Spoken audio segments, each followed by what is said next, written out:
Oi gente, eu sou Antônio Valente, sejam todos muito bem-vindos ao meu canal. Hoje nós vamos falar sobre o assunto que talvez seja o assunto mais comentado nesses últimos dias, que é sobre a liminar do Distrito Federal, que permite que psicólogos tratem homossexualidade como doença.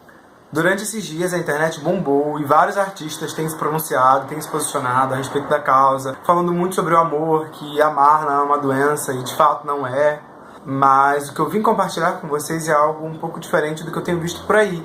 E como de costume, caso você não seja inscrito, se inscreve no canal, me siga nas redes sociais, que vai ficar aqui, e vai ficar também na descrição desse vídeo, e compartilhe esse vídeo com seus amigos. Esse assunto de cura gay e tratar a homossexualidade como doença é algo que me atinge diretamente.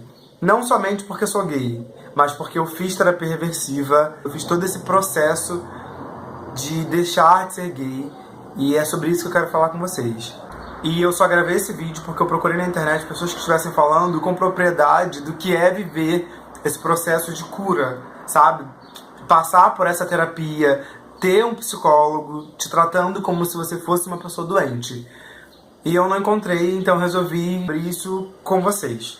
Para mim é um pouco delicado falar sobre esse assunto porque ele está diretamente ligado a todo o meu sofrimento e a todos os meus traumas. Mas eu acredito que é importante espalhar essa ideia e essa experiência. Eu quero deixar claro que é uma experiência pessoal. Eu não sei como foi com outras pessoas, eu não sei como funciona com outras pessoas. Eu vou falar daquilo que eu vivi nesse processo dessa tentativa pela cura da minha homossexualidade. Eu vou deixar a referência aqui em cima, nos cards, sobre algumas coisas que eu já falei a respeito disso.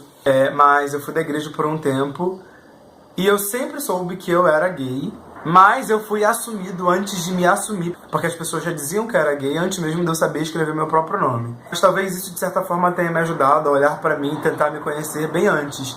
Então esse processo de autoconhecimento começou lá com 10 anos de idade, eu já falei isso também em algum vídeo.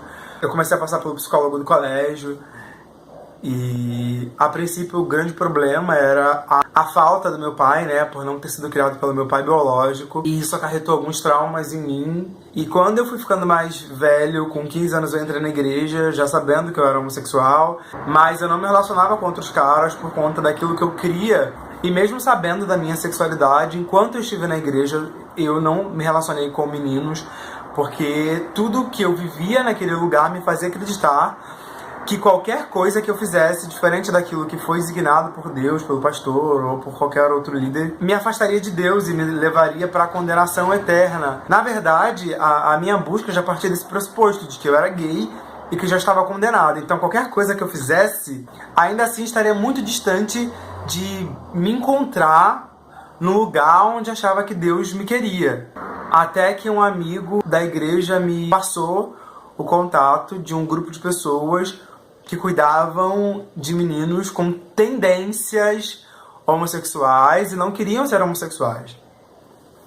E assim, quando eu consegui esse contato desse grupo de pessoas que cuidavam de meninos homossexuais e que não queriam ser homossexuais, eu já tinha tentado fazer de tudo, já tinha feito oração, jejum, propósito, conversado com pessoas que entendiam do assunto, participado de um monte de campanha de libertação, eu fiz tudo que eu pude, só Deus sabe o quanto eu chorei e o quanto era difícil pra mim saber que aquilo que eu era abominável pra ele, saber que aquilo que eu era completamente desprezível aos olhos dele.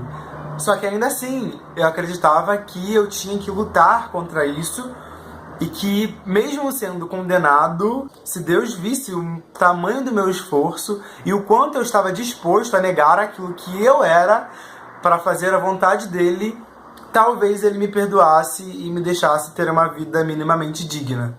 E eu procurei esse grupo de pessoas que cuidavam de homossexuais, que não queriam ser homossexuais, e aí começou a terapia. Desde o primeiro momento eles tratavam a homossexualidade como neurose, eles se referiam assim, e eles me faziam acreditar que aquilo que eu era tão errado quanto as outras coisas. Era uma maneira de talvez me aliviar, dizendo que a homossexualidade é tão pecado quanto a mentira, quanto o adultério, quanto o roubo, quanto o assassinato, quanto qualquer outra coisa que seja considerado pecado. Isso, por muito tempo, me confortou, porque eu sabia que eu estava em erro, mas que não era tão errado quanto as pessoas diziam, que não era tão condenável quanto as pessoas na igreja diziam. E assim eu continuei fazendo a terapia. E lá Eles me faziam acreditar que, de fato, o não contato com meu pai biológico, o não contato com a masculinidade, tinha feito de mim homossexual. Inclusive, tem um detalhe que eu queria deixar escuro aqui pra vocês, é que todos os homens que atendiam os meninos eram ex-gays e sempre atendiam acompanhado de uma mulher. Talvez para que não houvesse nenhum tipo de recaída. Eu não sei qual era a ideia deles, mas era assim que funcionava. Eu era atendido sempre por um casal, por um homem e uma mulher. E mediante essa informação, eu tentei fazer as pazes com meu pai.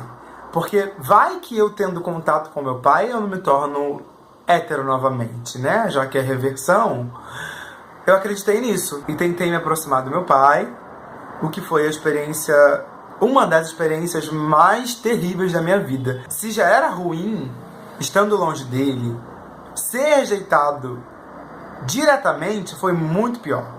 Foi muito pior para minha saúde mental. O que era para me trazer cura, para me trazer paz, só me trouxe mais dor.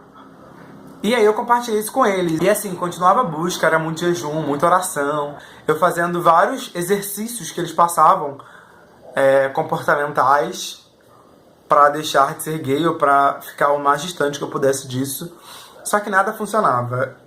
O vazio que eu sentia no meu coração era imenso. Quando eu vi os meus amigos que tinham 17, 18 anos, que era mais ou menos a idade que eu tinha nessa época, vivendo os seus relacionamentos, vivendo sua sexualidade, a minha era completamente reprimida. E pessoas na igreja me faziam acreditar que Deus me daria uma recompensa muito grande por estar abdicando daquilo que eu era, sabe? Era muito mais do que simplesmente não xingar, não fumar, não mentir.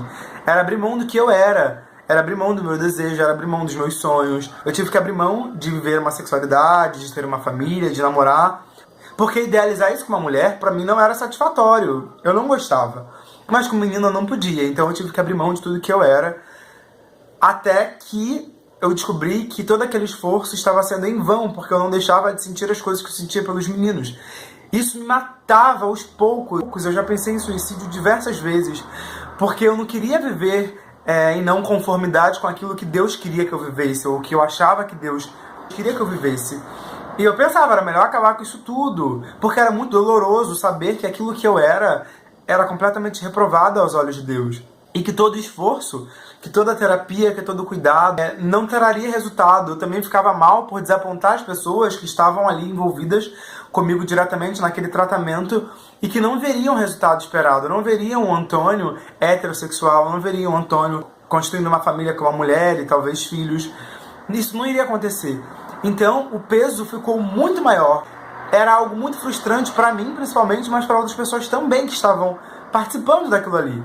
Na época, eu tinha um relacionamento muito ruim com minha mãe, então eu conseguia dinheiro para poder fazer a terapia com irmãos da igreja, né? Porque eu morava em Caxias e o lugar em Botafogo, então eram duas conduções, eu não tinha dinheiro. Então os irmãos me ajudavam com dinheiro porque eles acreditavam mesmo que eu fosse ser liberto disso. Isso durou em torno de 1 ano e meio, 2 anos, até eu ver que não ia adiantar. Foi quando eu cheguei e conversei com o meu pastor na época, falando a respeito disso, que eu não via muito mais para onde ir. E ele falou que eu estava abençoado e livre para seguir o que fosse melhor para mim. Só que foi muito mais traumático, sabe? Ser tratado como um doente sem cura. Então era um esforço enorme, em vão, só me trazia mais solidão, mais dor. O sentimento de não pertencimento era absurdo. Então era horrível não poder me encontrar, não poder viver as minhas experiências, não poder viver os meus sentimentos, não poder viver os meus desejos. E eu saí da igreja e parei de fazer terapia sem muita definição do que eu era e para onde eu ia. Eu só queria viver, eu só queria me permitir. E hoje eu sou muito mais feliz, me sinto muito mais completo. E se tiver que ir pro inferno por conta disso, que eu acredito que seja uma falácia, eu vou. E nada que eu não tenha vivido e nada que eu não conheça pode ser pior do que ter vivido aquele inferno tentando deixar de ser o que eu sou.